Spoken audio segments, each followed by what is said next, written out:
for it, yeah. We're here for it, yeah. We're here for it, yeah. We're here for it, yeah. Hey Alisha, welcome to the SheHH Podcast. I hope you've had a good day so far. I Yes? did. Yeah. Thanks for having me.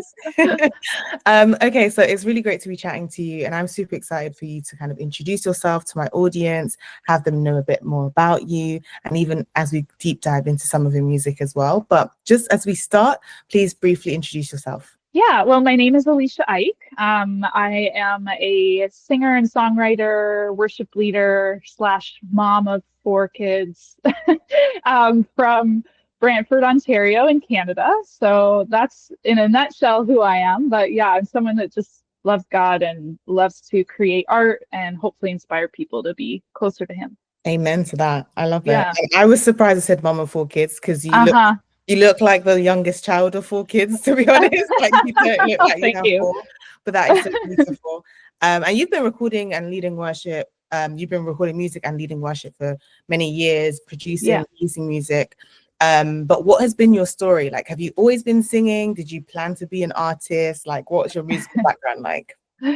Well, I mean, when I was a kid, if anyone asked me what I wanted to do, I always said a singer. I've always loved to sing. That's been my world. I was brought up on musicals, like old movies at the library instead of like new hits at the video store. And so, yeah, I felt like music's always been something that's just been like deep in my heart. And I grew up in a big family. I'm one of 5 kids. I'm the youngest of 5 kids. I was right. I did say that. Yeah, you're right. I am the youngest.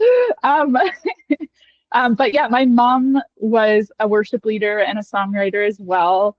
So I kind of grew up watching her do that and go and play at conferences and lead worship at church. My parents were pastors, so I kind of grew up in the, I guess, Christian world of singing. And so yeah, for me, like it was just such a natural progression as I got older to start writing, to start expressing my own thoughts and heart in music. So I think I wrote my first song at 12 with my friend, and we thought we were really cool, and it was great. But I started singing more consistently at church probably when I was like 13 or 14, and just really grew to love being a part of the body of Christ. So for me, it just grew and grew. And that's something that I've continued to do no matter what season of life I'm in, music and, just sitting at my piano and singing my heart to God, or singing out my frustrations to God, or my, just whatever place I'm in, that's been my just my go-to to really like meet with the Lord and wrestle through my situations. And so it's been pretty cool to always know that about myself, just like have that space that I can go to, and so recording and sharing that with others has been, there's been ebbs and flows of that, like not consistently always doing music. Again, I have 4 kids, so there's been seasons where life's been very busy and I haven't done a lot of outward music, but music in general has always been there with me, like in those processes. So yeah, so the last, I would say, year and a half, I've been a bit more serious about recording, working with different artists, trying to just step a bit more out of the boat with regards to my music. So it's been fun. That's really beautiful to hear. And I was going to say, you've had a fab 2024. Like, this has been, Yeah. like, I was going through it. I was like, yeah, she's had a good year. But I'm also a PK. I'm also a pastor's kid. So I completely understand the whole, like, musical family. Someone's playing this, someone's singing this. My sister and I were singers. My youngest 2 siblings, my brother and my sister, used to play the keys. And that was our, like, thing. My parents tried the guitar, and I was just like, no, it's not going to work. So I completely get it. And I just love that you've grown up with that. And even if it's not an outward music focused thing, you've still been doing it at home, because that is also a demonstration of what your kids will grow up to learn as well. I think it's so beautiful. It's important. Like I think if you're only doing music for other people to hear, then there's a problem in that. Like art should be something that is, coming out of you first and foremost, for me at least, for the Lord. Like, and so serving at my church or doing that at home has always kind of been the consistent thing, or the first thing. And then if I felt like he said, hey, I want you to record this and put this out, then I'll do that. But I think it's been pretty cool, and it is a gift I want to give to my kids, like just to, whatever is in your hand, use that for the kingdom of God, whether you, do that for a living or not, but just to know that he's actually giving you things to serve in, not just to be successful in. So yeah, that's my heart for sure. And I mean, that's what I grew up with. My brother's my producer. He's a full out musician, amazing. He makes me sound really cool, and I'm not nearly as cool as I sound, but that's his fault. And yeah, my sister's a worship leader. My brother plays bass. Like, it's all this, same scenario. Like, we're, all pitching in, doing our thing. But it was fun. It's like the PK toolkit, really. It's like, okay, what are you gonna play? Do you want to preach? Like, which one do you want to do? No, I love that. You gotta pick. Yeah. Yeah, that's really beautiful to hear. And I think even listening to some of your music, a lot of it is kind of that classic CCM sound, which is very much heartfelt worship, a lot of time corporate worship that can be sang in church, and it does make sense, you being a worship leader as well. Yeah. But you also have some music that's a bit more like indie folk, if I can call it, that kind of sounding. Yeah. And I'm curious as to how you yourself would describe like your sound or your genre. I'm curious how I would describe it. No, I've had, again, it's been a long journey for me with music. And so at different times in my life, I've felt the music that's come out of me has been less corporate, more personal, maybe more, I like to call it like Monday to Friday worshipful, stuff that I would listen to at home, not necessarily pushed for people to participate in. So definitely some songs that I have written or produced have been more just out of creativity, or like, what do I want to, let's just have fun with this and see where it goes, less for that CCM worship sound. But then there's been some songs like Back to Jesus that I did with Kay Anthony and Lloyd Nix that they're super eclectic, but gospel, full on, all of us felt like, no, this is like a church song. This is something that we want the body of Christ to sing, not necessarily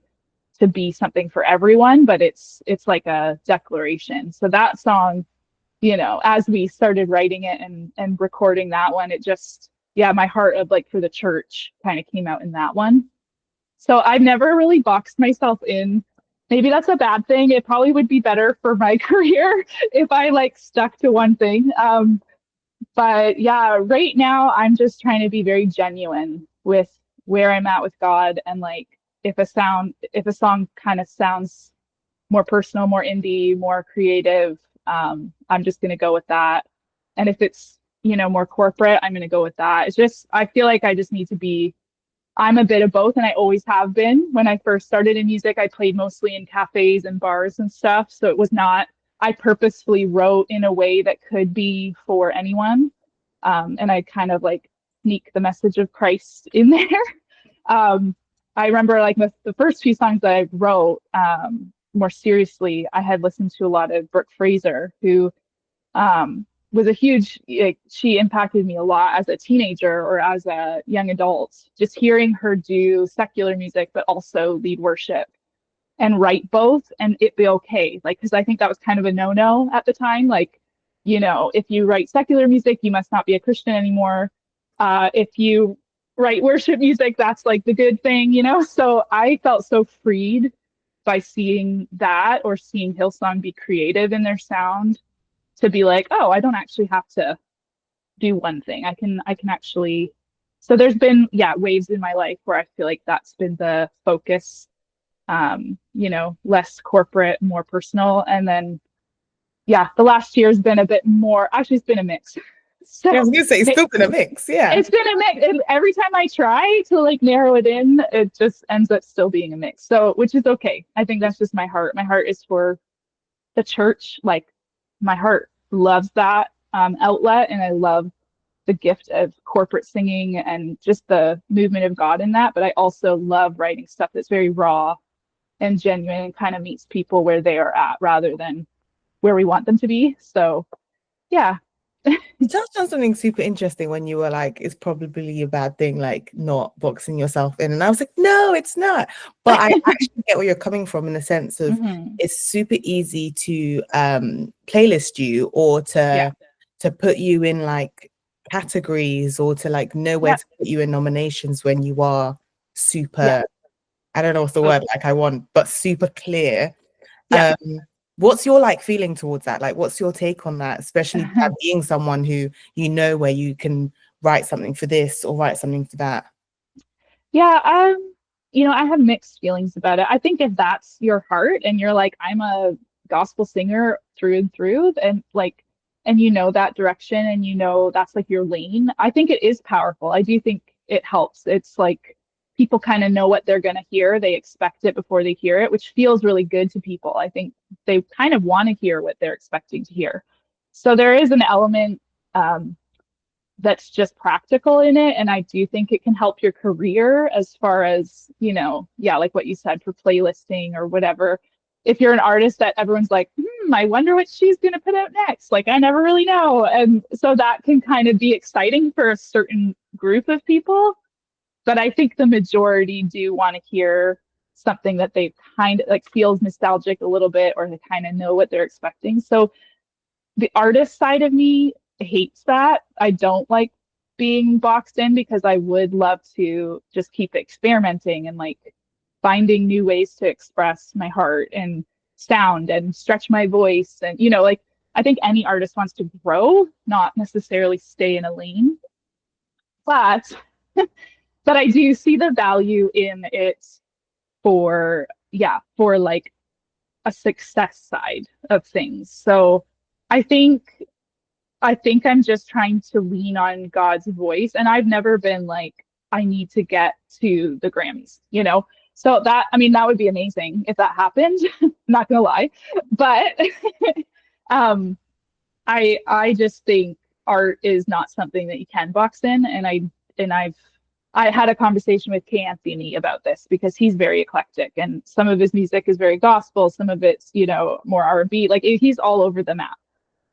But both of us were like, yeah, like we love that. I love that. I love knowing the next song he puts out. I may not know what it's going to sound like and it surprises me. But I do think there's value in like growing an audience and growing a loyal kind of group of people that really do understand what you're about. So I'm trying to focus more on what I'm about, less of the sound. So I think that's kind of where it is. Like for me, if I can have a strong understanding of where I'm going and what my heart is with music, I think that's the consistency that people can connect with, even if my sound changes.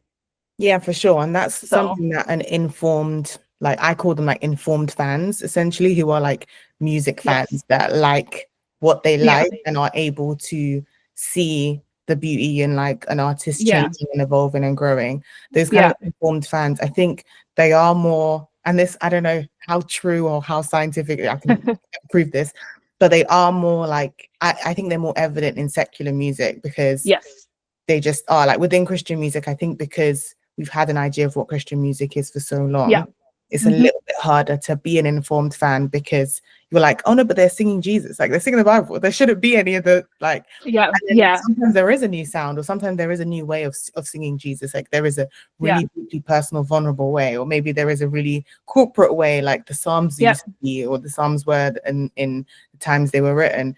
So those informed fans, I think, are really difficult for artists to build a fan base around because they don't seem to be as many of them. No.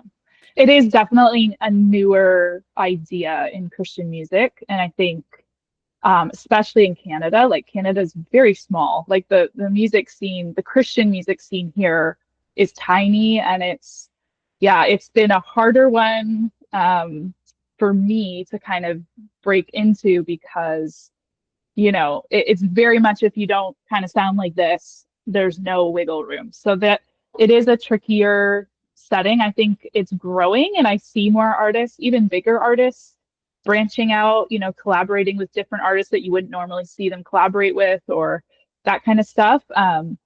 So I think it's coming. I just think, yeah, like what you said, I think we're very far behind in that, just allowing art to evolve. Like it's very much people want to hear what they've kind of already heard. So yeah, it's an interesting, it's a hard one, but it's also, you know what, it's okay. I do see a lot of artists starting to work with people that are unexpected, like and actually people that sometimes are like it kind of stirs up some controversy. Like people are like, are those actually Christians? Should you be singing with them? And it kind of has been, I've just seen that a few times, even over the past year. And it kind of intrigues me because I think the church doesn't like to feel out of control. I think we like to, you know who we're listening to, know their story, know that they're trustworthy, all of these things. So then if, you know, a very well-known Christian artist does a collaboration with a secular artist that they don't know, and maybe they have a deep relationship with God, I think it panics people a little bit. But it's also kind of cool. Like I found it in my own music. So my album I recorded and released a few years ago during COVID, actually, is when I released it. Very bad time to release an album. I figured that out afterwards. But anyway, that album was very much like myself. Like I wrote everything. My brother produced it. I didn't do any collaborations. I didn't do any co-writing. It was very much like, I felt like it was a project I needed to do, just me. It was mainly actually for my kids doing that album. It's called I'm Listening, but it was an album I felt like I needed to put my heart in a project so that when I'm not here, like my kids could really hear their mom's heart. And so it was I almost didn't care who heard it and stuff. It was just like, I knew I needed to do it. But since then, like in the last 2 years, I've been like just so excited to go, okay, who could I work with next? Like, let's just meeting people, different artists that are completely different than me, but just being open to working with other people. And the songs and the projects that come out of that have like just surprised me. Like it's just been such a cool it's just evolving of sound and just meshing of hearts and ideas and sound. And the product that comes out of that to me is like even more beautiful because it's like multiple people's hands mixing together, and you come up with this thing that never would have been there if you didn't do that. So I think that really excites me to see how people are getting more open to stirring the pot and mixing things, and just seeing like, hey, I've never written with that person. He seems like he's got a similar motive or a similar heart to what I'm doing, maybe a completely different sound, but let's just see how it goes. And I think there's a vulnerability in that a lot of people struggle with. And I would have in the past, for sure, probably wouldn't have been confident enough to show my writing or to show my art to someone and say, hey, like, do you like this? Or do you have any other ideas? And, but I think lately, just maybe where I am in life, I'm just like, I'm seeing it as a pretty cool opportunity and an adventure. Like, oh, like I'm so much better with other people as an artist. So let's just spread it out. And it's kind of fun. Like, it's just been fun to do that song with Lloyd and Kevin. And then I did another one. We'll go into the music. Don't worry, we'll go into the music in a bit. Oh, you are? I'll ask you specific questions about the music. Oh, yeah. Cool. Okay. Well, I'll leave it there then. Stealing my questions away. But no, even before we're going to dive into the music in a second, but before we go on to that, you said something really interesting when you mentioned we're better when we have more hands, or when we're better when we like work together on something. Yeah. And you're finding that with music, the collabs or doing more stuff with more people, co-writing, things like that, have released more in you. And I also love that one thing you touched on that I was like, that's a good point, we need to talk about that, is you saying that it's now in your career and it's now in you as a woman, and you've grown because you've been doing music for a while, and you started singing so young, that it would take you kind of years to develop not just your sound, but also like your belief of your music, how you present it to people, how you present it to yourself. So even just touching on the fact that you've changed, like you've decided, you like made choices now that you might have not been able to do 6 years ago, 4 years ago. I love the idea, and I don't know if you want to talk more about it, but this is a podcast for women, but just the fact that we as women grow and literally like, mature, get older, but also we change. Like it's almost like our cells and our mind turns really new in 5 years or in 10 years later. So I'd love you to, if you want to talk a little bit about that. Yeah, I mean, when I first, like my first recording project, I was 19. I did a little EP called Always With You, and it was my first thing. I recorded it all. I did all the instruments. I produced it. I didn't know what I was doing. It was just this fun little project. And, you know, the songs, sometimes I listen back and I'm like, it almost doesn't even feel like the same person. But at the time, it was like so genuine. It was my heart to God. I was stepping out. I had these big visions for my life at that time, you know, God's going to use this. And he's gonna, I don't know. I was like in this stage that life was quite simple for me. And I was passionate to serve God in music. And, you know, now I listen to some of the things like, and even how I wrote then was very much like almost romantic, like towards God, like very, like, I'm always going to be with you. I mean, it was called Always With You, but like, you're gonna like walk with me through this life, and you're good and you're faithful and all these things. But at that stage in my life, I had never really been, I guess I would say, like put in the fire, you know, like I'd never experienced huge heartbreak. I'd never experienced losing, you know, close friends or going through stuff in my own life that has been really messy and hurtful and hard, where my faith had been like wrestled and tested. And so there's a beauty in that, and I love it like when I listen to it. But Alisha now, you know, after that, you know, that's like 20 years later, 15 years later, who's, you know, gone through marriage, you know, the things of that, the sharpening that comes with that, 4 kids, everyone in different seasons of my life has affected me very differently. And just some of the really, really rough seasons of watching friends even like walk away from faith, being just bombarded by our culture stuff through COVID. Like there's just so much, right? Life is so full, and it's full of amazing blessing, but it's full of, I would say, testing ground for our faith. And it's built this like fight in me, I would say, where I really do, when I say God is my foundation in my heart and in my life, what that means to me now is so different than what that meant to me when I was 18. And both were beautiful, and God met me where I was at. But like, for me to choose to go to church on Sunday and lift my hands and say, yes, God, I trust you. For me to sing that right now in the season, I'm going through a pretty hard season right now in my life for different reasons that we don't need to get into, but it's a hard season for me right now. And I have to make that decision. Like, am I still going to worship? Am I still going to declare that he is good, even though I don't see it, even though I don't feel it right now? Am I going to say, yes, you're faithful, and believe that for my kids? You know, when I see them walking through things that are hard, do I believe that he loves them more than I do? So there's things that, like, as an artist, if you're genuine with yourself and you're writing out of that, I really do think you have to be real with yourself and go, what do I actually believe here? And can I honestly sing this? Because if I can't, that's also, there's grace for that in that season where God, maybe I can't sing this right now and I need to sit on this for a bit. But everything I've recorded in the last year has been very purposeful in my life. And it's been very much declarations of faith, not necessarily stuff that I'm living in right now or seeing happen.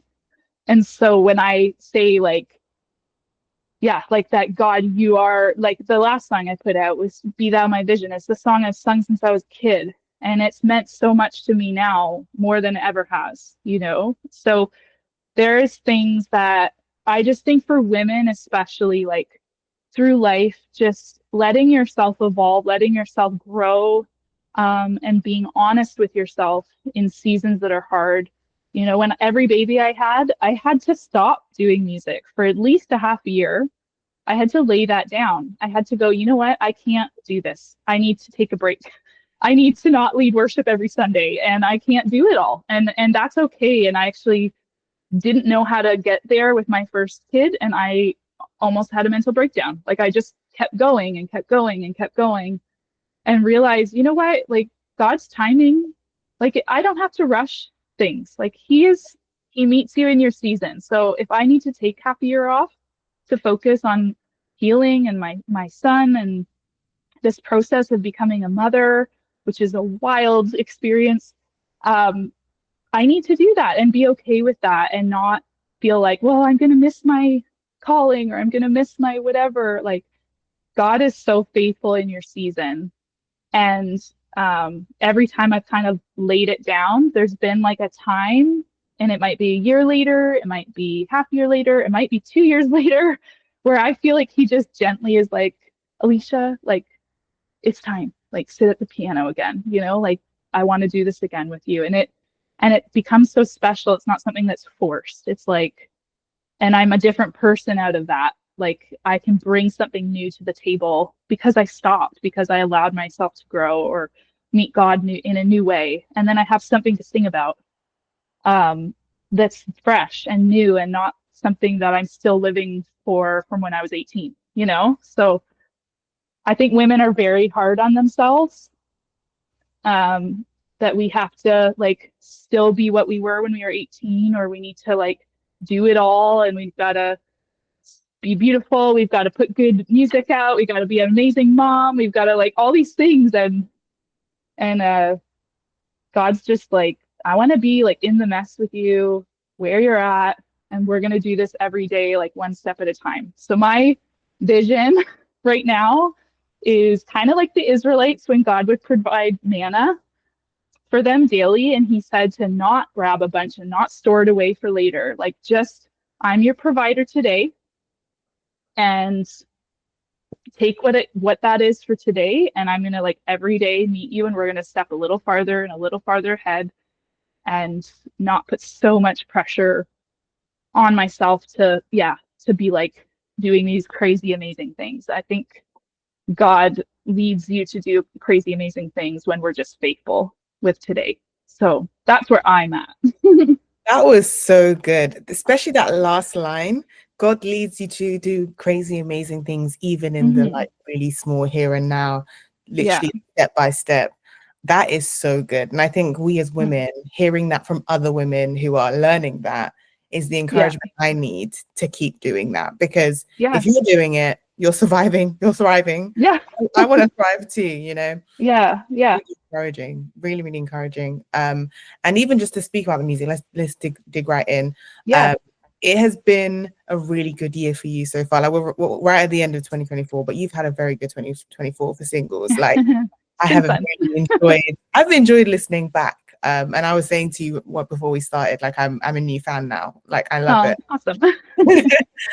But like you mentioned, the most recent single at the time of filming is Be Thou My Vision, Foundation Strong, which is such a classic hymn. To anybody that knows, if you're a church kid, if you grew up in the church like we did, you know this song, and you know all the versions as well. Because if you Google this song, there's like everyone has done a remake of this song. Yeah, there's so many. There's so many. But I love what you did with this, and I love that you featured the amazing Brooke Nichols. But please share the story of putting this song together. Yeah, well, this is a song I actually wrote before COVID. Actually, no, it was like during the very first lockdown in COVID. I was virtually leading worship for my church. And I felt like this one week, I was like, I want to do Be That My Vision. And I hadn't really thought about that hymn in a long time. Obviously, it's never gone away. It's just always been there. But it is one of my favorite hymns. Like I absolutely love it.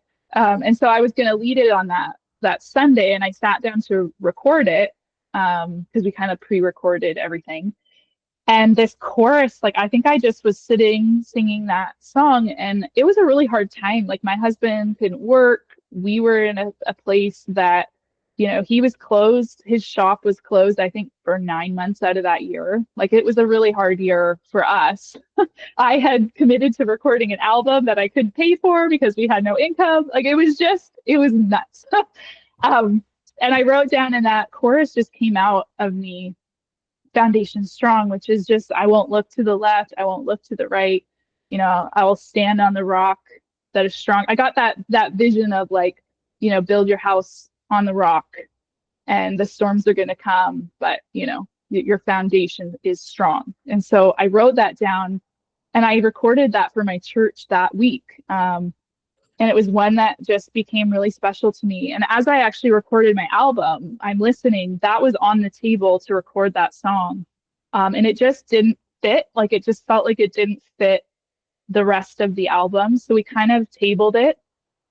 And till this past year, it's a song actually our church has sung for years, that chorus, adding that chorus in. And so it's been one that's, like, never really left since I wrote it. It's one that people seem to resonate with, and it's a good one to do at church. It just really, it easily flows in, and it just added that, like, that chorus that I wanted to sing.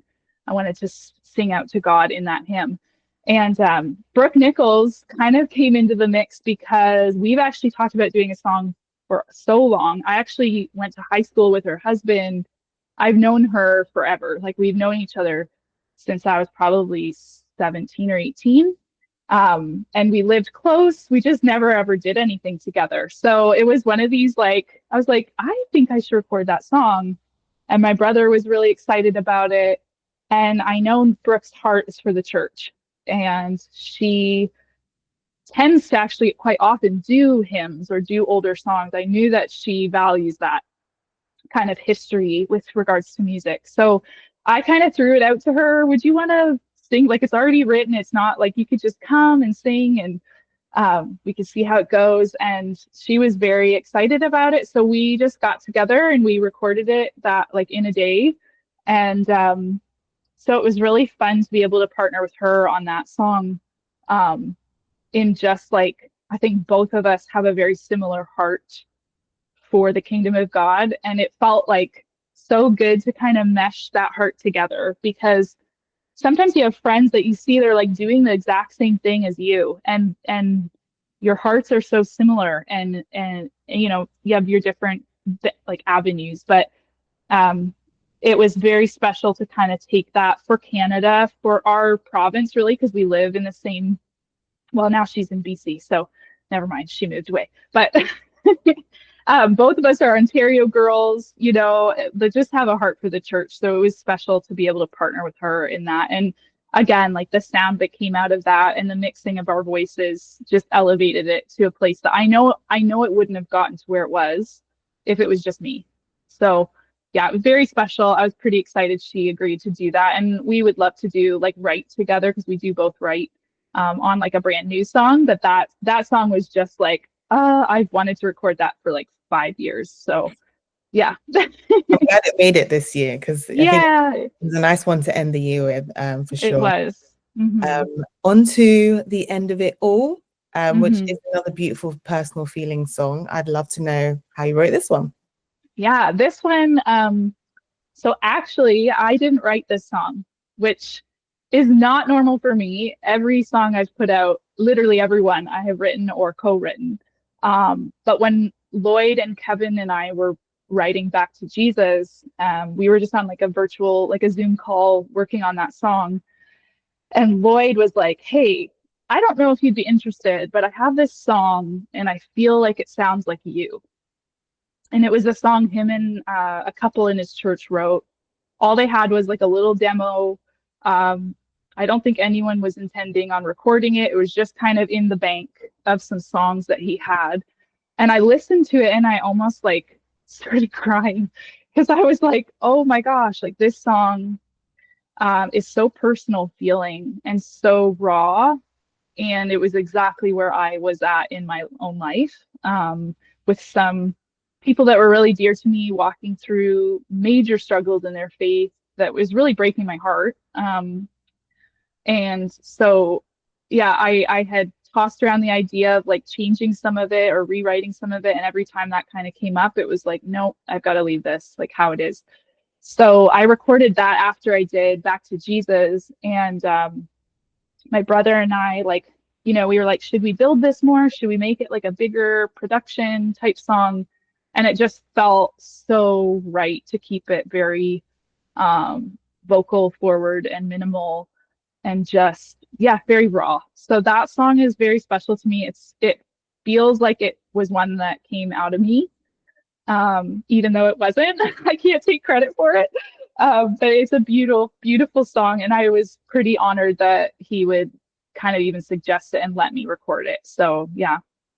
Yeah, I love that you kept it, production-wise, you kept it quite stripped back as well, because I think that adds to the emotion of it. Like listening to it, I said personal feeling song, like it felt like outpouring of someone's heart out. Yeah. Maybe not your actual heart, but someone else's heart when they wrote it. Yeah. That's what's so nice about it. And I love when you can listen to music and like see yourself in it. So it must have been really beautiful for you to see yourself in the song and actually be able to like record that. Yeah. Because I don't think I would have been able to do it if I didn't feel that way. Like everything that was written in that song was like putting words to how I was feeling. So I think that made it very genuine for me to be able to sing and to sing really purposefully and passionately, because it literally felt, like, when you're feeling something and you're like, I cannot put words to this. I don't know how to express where I'm at. That song just kind of laid it out. And I was like, oh. So it's interesting because I think that's what we as fans love about music, or one of the things you can love about music. It's I'm feeling an emotion, and as human beings, our emotions are so complex. It's not just I'm hungry, I'm sad, I'm happy. Yeah. Sometimes it's like really nuanced. Like I'm a bit sad, but I'm also really happy, but I'm also excited. And I think when you listen to songs that give words to that, that's a real amazing way of really drawing to your heart. So for you to hear that in a song and then be the one to record that, I think is such a like beautiful, like almost circular motion. It's like a full circle thing. Yeah. Full circle thing. So I love when I hear things like that, especially when you're saying, oh, I wrote all the other songs and then this one song, it was that experience. Almost like it was God talking to you and telling it was your thing, but it makes sense to go really quickly into Back to Jesus with Anthony and Lloyd Nix. Please talk about that song. Such a bop, such a good song. Good. About how the three of you came together to make this song. Yeah, I mean, it was kind of a wild journey. It was like a 2-year-long journey making that song. So we, Kay Anthony and I met 2 years ago. It was at the tail end of COVID, at the GMA Awards, which were not even in person. They were just online. Like it was like an online awards, Canadian gospel music awards show thing. And I heard like he won an award that year for his song Free, I think it was. And I listened to it. I'd never heard of him. Because unfortunately I don't listen to a whole lot of Christian radio. I'm getting more into that, like to know more of like the Canadian artists that are around me. But I listened to that song and I was like, oh my gosh, like that is a beautiful song. I loved it. And the funny part was, out of everyone during that award ceremony, he kind of stood out to me. And I think he actually wrote me, I think it was a couple of weeks after, and he was like, hey, like, I'm Kevin, and I just wanted to know who does your production. So he had obviously listened to my music, liked it, and wanted to know who produced it. So we started writing back and forth. My brother, I told him, well, it's my brother that does my production here in Ontario. And both of us just were like, I was like, oh man, I love that song that you did. We both really liked each other's music. It is more eclectic, which I think excited both of us.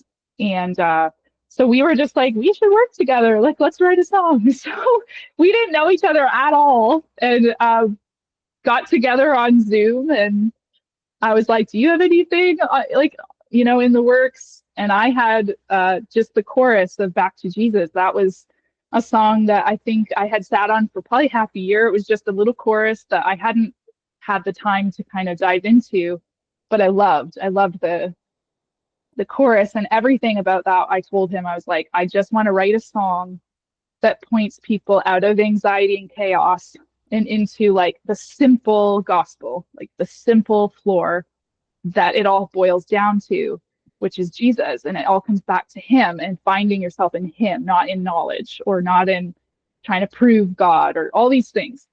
And so we started writing, and it was like interesting when you're writing with someone you don't know. And you're kind of going back and forth, and it was going well, but we were getting stuck on one verse. And he was like, what if I call my friend Lloyd? Maybe he's an amazing writer and he's helped me a lot in the past. So he just called him, and Lloyd was literally like in bed going to sleep. And he had a newborn baby on his chest. He was exhausted. But honestly, he said, sing it for me. So I sang him what we had over the phone. And he just started kind of like singing out ideas. And I was like, oh my gosh. And they were good ideas and very like, he's just an amazing writer. So anyway, he dove in and got involved in the song, and we kept meeting, all three of us. And eventually we were like, we should all sing on this. This is more than just Kevin and I at this point. And so they recorded vocals in the States. I recorded stuff here with my brother. My brother did the production, and then we kind of mixed it all together. A guy in Nashville mastered it or mixed it for us. So it's been like a major collaboration. And somehow it feels like we were all in the same room singing at the same time, and we weren't. But that was definitely the heart of that song, is just the church declaring who our faith is on, and that's Jesus, and that's enough. So it was a beautiful creation that I think all three of us really resonated with in our lives. So yeah, we're hoping to write again at some point and work on something else. So that'll be fun to see where that goes. But yeah, it was a very crazy journey over, like, again, because it was them recording, me recording. It was a lot of back and forth. So it took a very long time to finish that song. So all of us were very happy when it was released. I can imagine. You're just like, finally, like this beautiful thing I've been holding on to for so long. But it's so funny because recording music over Zoom is like the epitome of like the pandemic. Like we were all doing everything like that. So I completely understand. But no, that's a really beautiful song. And I really do want to hear more from you guys as like a trio, or even if it is more writing behind the scenes or vocals here and there. I just think your voices just worked really well together. Like you sound all so different. so different. Very different. Just worked really well, and I think that was actually the first one I clicked on, because I have a knowledge of Kate Anthony, so I was like, okay, I know who this is, let's have a listen. And it was like for me it was the perfect song to be introduced to you on. But I would love to know, for people that don't know you, or for people that like when you meet them and you're like, hey, I'm an artist, what's the first song you tell them to listen to of yours? That I would say of recent music. Of all time. Often there's a song called Hidden Places on my album that is very special to me. And I feel like it kind of sums up my sound. And The End of It All. That is a song that felt very genuine to myself in like what I would want to listen to, like in my car or at my house. But Back to Jesus is like that's like the worship leader side of me. That's if I could pick a sound, that would be it. So yeah, I feel like I've got so many different, it's hard to narrow it in, but Hidden Places is like, it's got this creative sound to it that's very worshipful still and very corporate. So it's kind of like a mesh of all of the things of me. I love that. And I love that you know that as well. And I love that it isn't just one song. It's like, hey, go listen to the discography. You're going to find something good. That's really good to hear. We are going towards the end of the interview, but before we jump out of it, I would love to know. So you're an artist, you've mentioned you're a mom, like you have loads of hats you wear, but like outside of music, what are you passionate about and what do you love to spend some time on? Outside of music, I'm like a grandma. I that's the epitome of me, the very cool person that I am. I love to garden. I know there we go. I'm a grandma. I love to garden. So that is something like that gets me really excited. I don't know why. I love to bake and I love reading books. So I am like, it's like the trio of I'm a grandma. So I'll make a really good grandma at some point. But yeah, that is like, I just anything to do, like working with my hands, like whether it's art, baking, gardening. I've started writing a book, like a kid's book. That's something that I'm potentially going to be going into doing over the next year. I just love making like something beautiful from nothing. I think so anything in that vein, like decorating my house or creating, just like making something look nice it just gets me going. So I think it plays into music as well, but yeah. So I have a bird feeder on my window and I watch birds. Like that's how cool I am. You're so fun. No, I feel that's like my normal life. That's my normal life. The thing that gets me the most, and you can ask my husband this, the thing that gets me the most excited in life is traveling, like going somewhere new and eating food I've never had before. So that's the cool side of me. Like I love to travel. So that is every year I'm like, can we please go somewhere? And it needs to be somewhere I've never been before. And I want to eat food that I've never made or tried. Where did you go this year then? What was the new food you tried? When I was younger, I was able to go to Peru for a trip, which was really eye-opening to me. I think I was like 16, something like that was like the first kind of going to a different culture kind of trip. But we as a family always every year would do a road trip somewhere, like even as a kid. My parents ran a summer camp. So at the end, once camp was done, it was like we would take a week and drive to Tennessee or drive to Nashville or drive to Myrtle Beach, or it was always somewhere new. And yeah, it was always like, okay, we got to eat something from here. We got to try something. Like it was never the cookie cutter kind of American bubble trip. So yeah, Peru. And then as I was like, after that trip, I went to England, France. I've been to, my friend lives in Israel, so I was there for a summer. I did YWAM once for half a year in New Zealand. So yeah, traveling is like in my bones. Like I just love it. I love just being somewhere I've never been before. So that definitely balances out the grandma for sure. The grandma, yes. Yeah. No, I love it. So lastly, I would love for you to touch on and speak about some of the stuff that you're excited that's to come. So we're really passionate about legacy and the future being a hopeful thing for us as Christians. So I'd love for you to talk about the next, few highlights you've got coming up or things that you're just excited to see God do in your music career. Yeah.